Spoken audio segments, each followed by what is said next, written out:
a far-fetched one, but mine is a tale crying out to be sung, and it's gory, but I'll carry on. By Leeds, Bradford, close to Pudsey, in a pleasant place of meadows and woods, the lord of the manor passed away young, left his estate to Walter his son at Calverley Hall. Listen on. Young Walter fell in love with a local lass. Her father had land and not a little brass. They got engaged. Then he went south to Cambridge College, a youthful scholar, yearned to be a learned lord of the manor, but he didn't stay long, and he passed no tests except drinking, gambling, running up debts. The old story, but listen on. Lord Cobham, his guardian, ordered him home, saying, "Marry my granddaughter, Philippa's the name. Drop the local lass, go up a class." Walter went to the altar under duress, the only way out of financial mess. Now he's the bridegroom, sporting a smile, walking his Philippa back down the aisle. The happy couple pull the other one. Bullied into marriage, he found no joy. Yet somehow or other Philippa bore him a boy, and then a second son, and then another one. But Walter's was a miserable life spent with a woman he could only dislike. He turned wastrel, began to sink, losing at cards, drowning in drink. The old story, familiar one. Receiving demands on a debt he couldn't pay, Walter flew into a rage in the hall one day and killed the eldest son, and then the second one. Without hesitation he turned on his wife, grabbing, stabbing with the very same knife, yelling she deceived him all along, and those three boys were some lover's sons. That was a story, but not a true one. He left her for dead on the bloody red floor, unaware that the whalebone corset that she wore had saved her from the worst. But Philippa's servant he took by the hair, threw her to her death down a flight of stairs.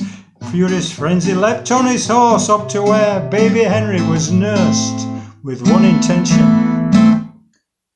to kill this son.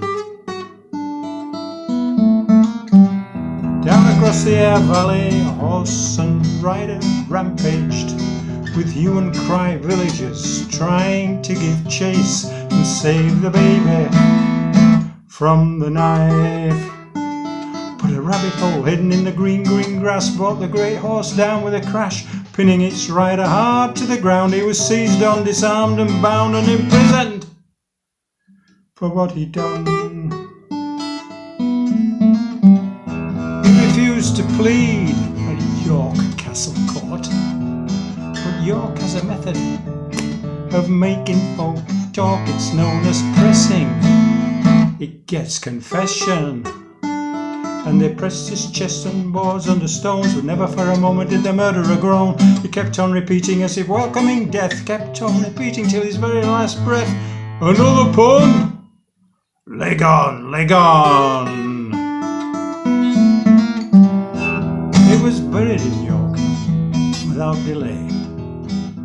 But strange things happen in Calverley today, in a village and round about.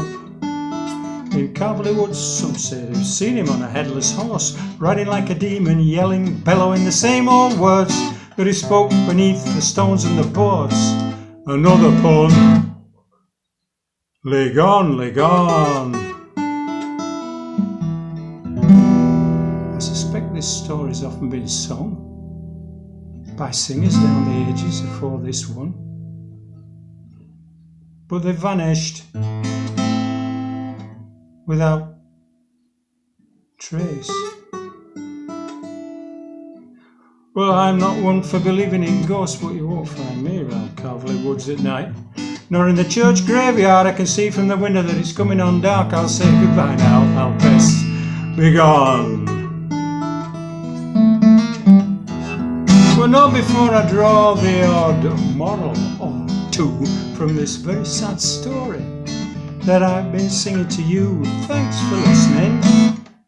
But be aware, in the county of Yorkshire every few years a bloody good murderer is born round here.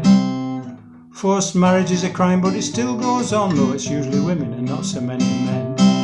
And gambling's all round, put your money in the slot. And bullying at work, they tell me it's getting worse, you bet. And we're all encouraged to pile up debts, another pond.